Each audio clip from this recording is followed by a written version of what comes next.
day to come out here, man. Yeah, Tell sun's you out. what, not a cloud in the sky. Yeah. 47 degrees. Ooh.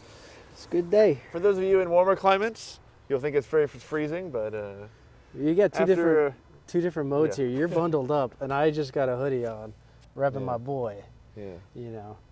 But Who's why don't your you tell boy? them where we're at? 11? DeMar DeRozan. Oh, yeah. Yes, William S. Burroughs' house. He wrote Naked Lunch, one of the seminal works in American literature, especially Beau's favorite genre, the beatnik. Yeah. Yeah. Big on the beats. Yeah. I got a good old friend, lives out in Kansas City right now, St. Joe area, my boy Cooper.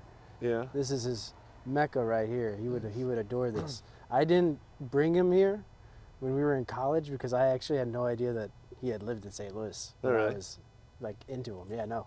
So I bet you guys didn't know that either. There's no way. Yeah. But Yeah. yeah, man, I should have done it. So here you go, Cooper. I hope you're happy, bud. How how cool is it that the owner came out and talked to us a little bit Yeah. about it?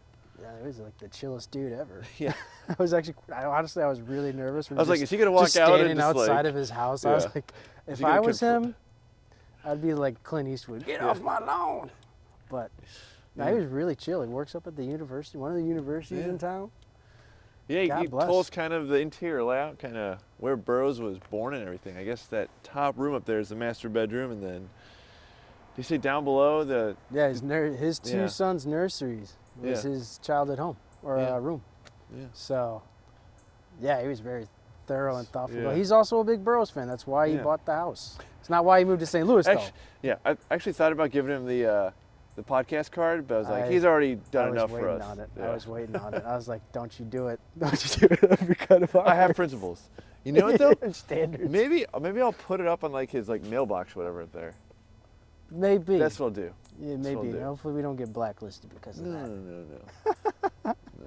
But No, no, it's a cool house. I was doing some like research on it, looking it up, and I guess for a long time it was for sale because no one really wanted it because there wasn't like a garage. There's no really space Oh, to put one in. that's the Yeah. main draw nowadays. Well, I It's mean, a gated street. You're not going to have a limited space of. yeah, but for You know what I example, mean? during ice storms, you know, Touche, you're in a pussycat. garage, you know. But like, how is I guess a hailstorm, stuff like that. Trees. These are big trees. it's that just so could come convenient down. to be able to pull in your garage and walk into your house. We're supposed to talk about books, not the necessity of a garage. I'm talking about the house, and you got into the garage. You brought it up. Yeah, that's true. That's true. So there I you wonder go. I believe that crest is probably original. I don't know. I'd have to watch the documentary again. Yeah. I don't remember it. But it's not as fitting. You know, I don't have an old man with a cane. You know, not standing in front. I don't want to go up Yeah. on their lawn. That'd be weird. Yeah. But Yeah, Dang. so that's it.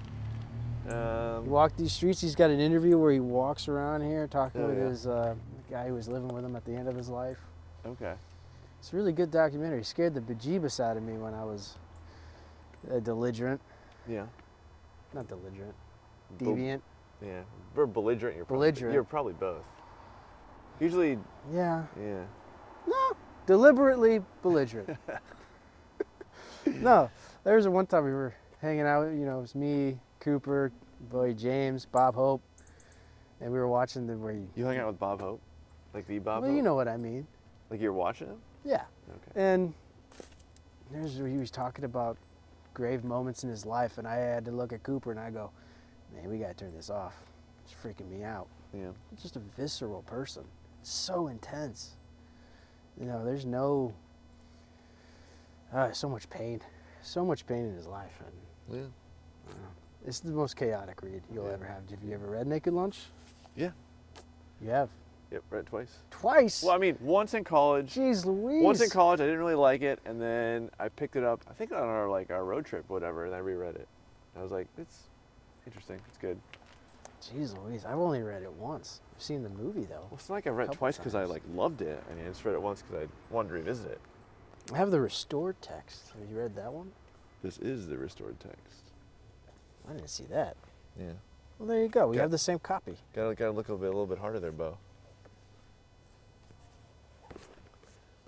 How am I supposed to read that? He's been holding it like this the whole time and just doing one of these, like. All right. Well, shall we head over to the gravesite? Let's get more morbid. Let's go to his gravesite. Place of his birth and the place of his death.